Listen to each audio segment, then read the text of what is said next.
Hey, da-da-da-da-da. Ladies and gentlemen, Kocosports.com proudly presents Wrestle AM. It's half wrestling show, half morning show, pretty much all BS. Of course, you got the sexiest man on all Internet Wrestling Radio. Boom, boom, here, shaking the room, live from the RVA, Richmond, Virginia. Well, kids, it is just slightly after 7 a.m. Eastern time here in Virginia.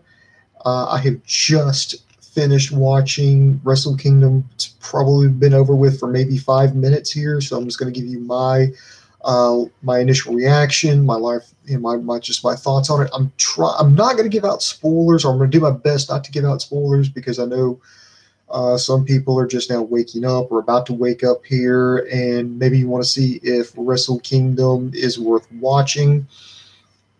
So I got up and started watching, even including the pre-show, bright and early at 2 a.m. I didn't have to work today, as you can probably tell. And then the full live show from 3 o'clock in the morning on. Let's see here real quick. First of all, if you're wondering why I'm wearing the leather jacket and the Bullet Club t-shirt, there's an inside joke with that. And if you're a regular viewer of the show, you get the joke. So here I am. Okay, initial thoughts on this one is, for Wrestle Kingdom, it was okay. To be honest, to be completely honest with you, I'm a little disappointed in Wrestle Kingdom this year. It wasn't bad, but for Wrestle Kingdom, I mean, this is like their WrestleMania. This is their Super Bowl. This is New Japan's biggest event of the year. This sets the tone for the entire year. And to be honest, it fell flat with me. If this would have been like King of Pro Wrestling or a New Beginnings show, or Strong Style Evolved, if it would have been one of those shows, I would have said, yeah, it's a pretty good show. But this was Wrestle Kingdom. This is in the Tokyo Dome. Had over 38,000 people there live in attendance, including one Dave Coco. He said, yes, he's got the pictures up on his Facebook page if you want to see those. I just, for a Wrestle Kingdom, I don't think it was good. I'm glad I didn't pay the kind of money that Coco paid to be there. I paid my New Japan World subscription, which is like $9.35 American. And I am so glad I didn't get tickets to go out there live. And why do I think that? I felt that a lot of matches were too short. I felt like a lot of things felt rushed. It's like the Tokyo Dome said, okay, you got 4 hours. After that, we're cutting the fucking lights off. And I mean, there was just, I think maybe they put too many matches on the card now that I think about it here. Yeah, it looked good on paper, but in reality, it just did not live up to the hype. Well, no, it didn't live up to the hype. It didn't live up to expectations. So, I guess let's get into it here. I'm not going to give away spoilers, so if you're still watching it, I'm going to say if you're a hardcore New Japan fan, just brace yourselves. But if you're not a hardcore fan, maybe you want to kind of check out to see what things are like, what the hype is all about. I still think it's kind of worth a watch. Maybe it's geared more towards you than it is people like me who have just really gotten into the product, and I was expecting so much more, but let's go at it here. First things first, they started with the gauntlet match to determine the number one contenders for the Never Six-Man titles. I don't want to say who won it yet, but it was an unexpected team. I picked a couple of teams. If you want to find out who I picked, you can go back to our last video. It was kind of when in hindsight, it kind of makes sense, but it's kind of a shocker, all things considered.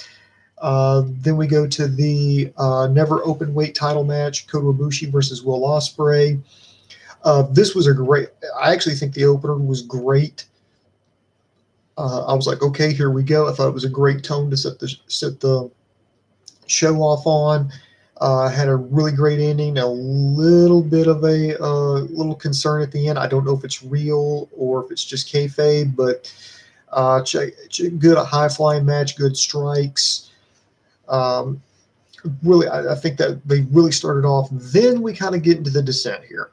We go to the IWGP Junior Heavyweight title match, or tag team title match, excuse me. That's Kanemaru and Desperado versus Roppongi 3K versus LIJ. To me, that match ran way too short. I thought, well, maybe they're doing this for a different reason. Maybe they're trying to keep it mercifully short. After all things considered, this started to become a trend here. Next match, the Rev Pro British Heavyweight Championship match. Looking back in hindsight, I probably just would have taken this. Knowing what I know now, I probably would have taken this championship match off of Wrestle Kingdom. I would have done this at maybe New Year's Dash. I mean, you'll kind of see why I felt that one ran short.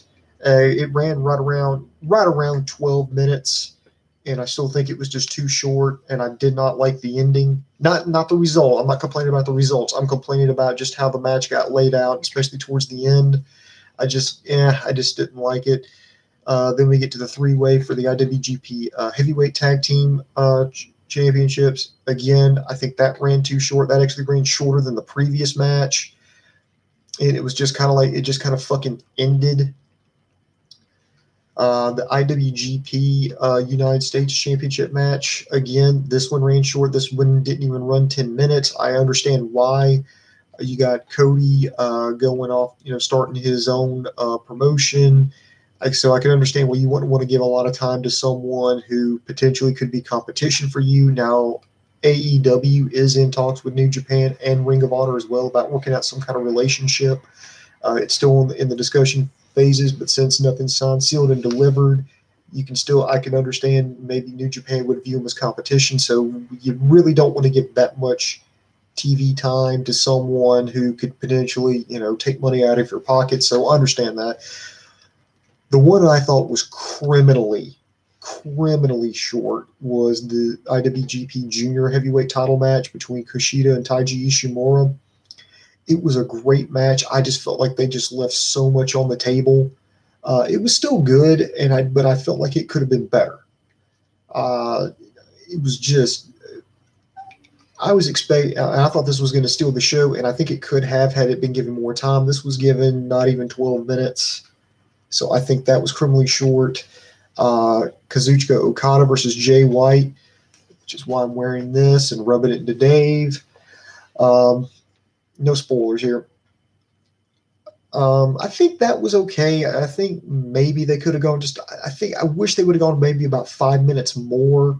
I think they could have told a better story, but a good match. You got Kazuchika Okada kind of getting back to his roots, trying to get revenge against Jay White and Geto.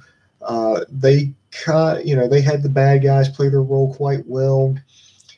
They had, Okada gaining a measure of revenge. It was okay, but I wish it would have been a little bit longer. And I'm like one of the 4 people left on the planet who does not hate Jay White. I actually think he's doing a halfway decent job, especially for the level he's at right now in his career. And I think he's going to get better. I'm beginning to think now that Jay White's going to be somebody they push, to make maybe it's going to happen this year. I'm looking for Jay White to be a favorite in the New Japan Cup this year. I think they may give him a run at the IWGP Heavyweight Championship. Now, to say he's going to win it, I don't know. Maybe not, but I think he'll get a run at it. Then we get to the no DQ match between Chris Jericho and Tetsuya Naito. This one was actually pretty good. I really had absolutely no problems with this. If it was a normal match, I would have wanted it to go a little bit longer, but for the no DQ, for the style that they were going, I think it was the perfect length. I think they told a pretty good story. Not going to spoil it, but this is definitely one. If you're going to watch a match, I would definitely recommend watch this one. If you only watch one match, actually, no, watch 2 matches. I would watch the Never Openweight match, and then I would watch this match. So those would be the 2 I would definitely watch. You maybe skip all the other stuff. But now we get to the main event here. Kenny Omega versus Hiroshi Tanahashi. God damn it. Okay, it's fucking early. I've been up since 2 a.m. I've only had 2 cups of coffee. Cut me some slack. I think this match, it was actually pretty good. They went I complained about stuff running short. Usually when stuff starts running short, I'm thinking, well, why are they trying to hurt? Oh, maybe they're trying to make more time on the back end. And that's why I say that maybe they should have, cut a match, maybe 2.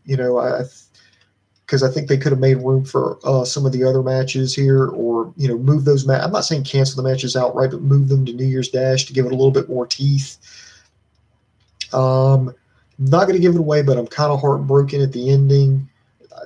You know what? I'm going to explain myself when we do a formal review of this, because I know most of you have not watched it, and just don't read into what I'm saying here too much. I'll explain myself. I'll explain my reasoning. Probably in another couple of days or so, me and Coco try to get together, or me and Sammy, me and LK, we'll try to get somebody together, and we'll review this a little bit more in depth. Overall, it was okay. I mean, it was not a bad show. It was not a bad show, but for Wrestle Kingdom, I was a little disappointed. My main complaints were that the wrestlers didn't have time to wrestle. Now, the whole event, just counting the main event, the main show, it went for 4 hours. So the length of the event itself was not the issue. I just had issues with the match links, because when you have a match that runs, in New Japan, that runs anywhere from 7 to 10 minutes, and they don't involve young lions, that's like the equivalent of a 2-minute match on Raw for New Japan. Now, is this an influence of Harold May and the new regime? I don't know. Maybe it is, maybe it isn't. I think maybe when they tried to when they shoehorned some all these matches here on the card, I think they had 9 matches all total. I think maybe they could have busted it down to 8 or at least 7 and had a little bit better of a show. Not going to complain too much about it. Like I said, if you're going to check it out, if you're a hardcore New Japan fan, and granted, I'm relatively a new fan because I've only been watching since Wrestle Kingdom 8, and I've gone back in the archives and watched a few, little things here and there to kind of see what it is. But for New Japan, for Wrestle Kingdom, it was not great. This is not going to go down as one of the best Wrestle Kingdoms ever. I think, last year's was better. The year before that one was better, especially I think 9 and 10 were really good. So maybe it's too much of the Western influence. Maybe it's too much of New Japan trying to be like WWE and trying to appeal more to the masses. One of the things that I fell in love with New Japan was that we had to adjust to them. They weren't adjusting to us. Now I feel like it's the opposite. I feel like it's them adjusting to us and not us. And when I mean us, I mean Western fans adjusting to the New Japan style of longer matches, because God forbid your wrestlers actually fucking wrestle. So if you're not a hardcore New Japan fan, you kind of want to check it out, just kind of see what all the hype is about, I would still say check it out. I don't think you'll be just as disappointed as I was. I would say maybe you could skip let's see, as far as watch, I think you could skip the gauntlet match. I would watch the Never Openweight Championship match. I'd skip the junior tag. I'd skip the Rev Pro. I'd skip the tag. Skip the US. I'd maybe check out the junior heavyweight. Okada, White, Jay White. I guess maybe if you want to kind of see what the hype is with Okada, or if you hate Jay White or something, maybe it's worth a look. Definitely check out the IC title match and the Omega Hiroshi Tanahashi matches. It's a toss up. It just kind of depends on your feelings of Tanahashi and your feelings towards Omega. So overall, not bad. Like I said, I'm going to give you guys a little bit more in-depth review. I appreciate everybody for tuning in, especially I can see a few viewers here. I assume those are my boys out in the UK, because it's probably afternoon, right around lunchtime out there. So yeah, you're probably up and ready to go. For my US viewers that are just now waking up, probably give yourself a couple of days to watch it. But that's my thoughts on it. We'll have a little bit more. I want to thank everybody for joining us here.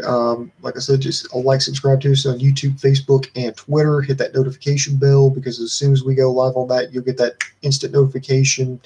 You'll be ready to go. So thanks, everybody. Until the next time, kids, the boom just went bang, and I am out.